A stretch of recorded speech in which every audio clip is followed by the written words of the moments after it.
Hey everyone, welcome back to the channel. If you're new here, I cover the latest tools in AI, content creation, and digital marketing. And today, I'm really excited to introduce you to something that's honestly a game changer. SoundSoReal.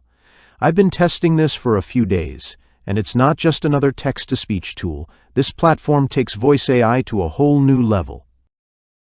SoundSoReal lets you create, design, and clone voices using just a simple prompt or even your own voice, with as little as 10 seconds of audio.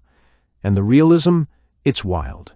You can give your voiceovers emotion, acting direction, tone like upbeat, calm, cinematic, quirky, whatever fits your content.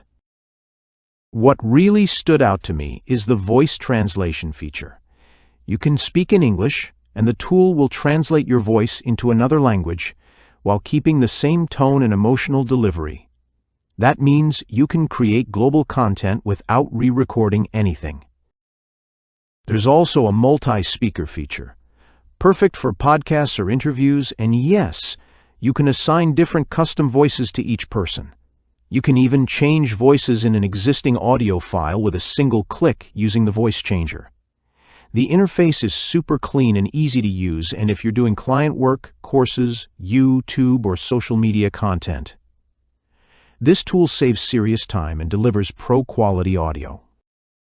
I've linked everything you need in the description, including exclusive bonuses if you decide to grab SoundSoReal through my link. Let me know in the comments what kind of voices you'd love to create with this, and if you found this helpful, don't forget to like and subscribe. I'll see you in the next one.